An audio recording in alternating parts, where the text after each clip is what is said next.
So again, welcome to the Psalms Compressed. Today, we will briefly look into Psalm 2. And the title is The Reign of the Anointed King. Psalm 2 is a powerful, but also a prophetic psalm that presents a divine perspective on earthly rebellion and the sovereignty of God's anointed king.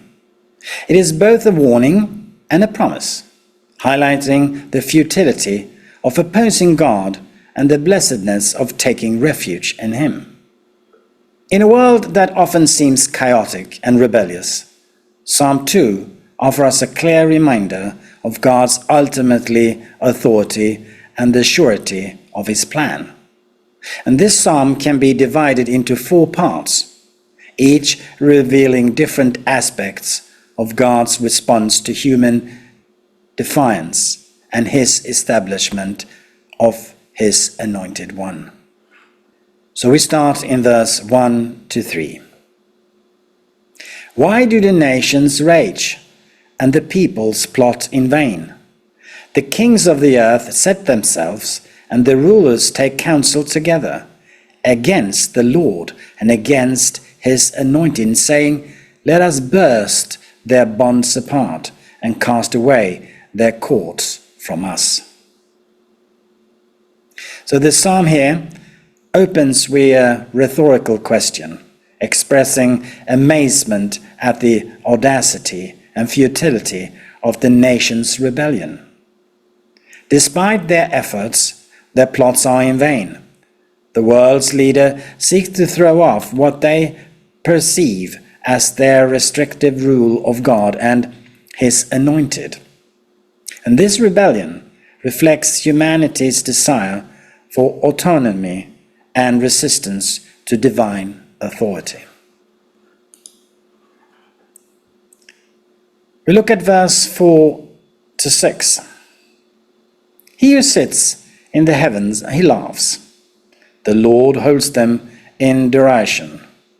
Then He will speak to them in His wrath and terrify them in His fury, saying, As for me, I have set my king on Zion, my holy hill. God's response to this rebellion is one of righteous anger. He is neither threatened or anxious.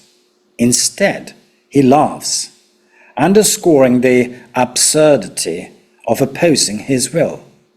God declares that He has established His king on Zion. This declaration is both a rebuke to the rebels and an affirmation to His sovereign plan.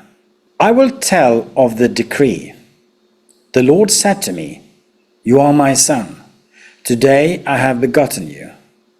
Ask of me, and I will make the nations your heritage, and the ends of the earth your possession. You shall break them with your rod of iron, and dash them in pieces like a potter's vessel. The anointed king speaks, revealing the divine decree. God has declared the king to be His son, a relationship that implies both authority and intimacy. The king is promised dominion over all nations and the ends of the earth. This messianic prophecy points ultimately to Jesus Christ, whose reign is universal. The imagery of breaking with a rod of iron signifies the decisive nature of His rule. Therefore, you kings, be wise. Be warned, you rulers of the earth. Serve the Lord with fear and celebrate His rule with trembling.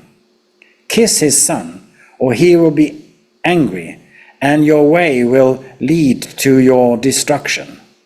For His wrath can flare up in a moment. Blessed are all who take refuge in Him. The psalm here concludes with a call to wisdom and submission. Earthly rulers are urged to recognize their place and serve the Lord with reverence. Kiss his Son, is the expression of allegiance and a homage to the anointed King. And the warning here is clear. Continued rebellion leads to the destruction, but there is a blessing for those who seek refuge in him. So, Psalm 2 challenges us to consider our own response to God's authority. In a world that often rebels against divine rule, we are called to submit to the anointed King, Jesus Christ. And this psalm reassures us of God's sovereign plan and the ultimate victory of his King.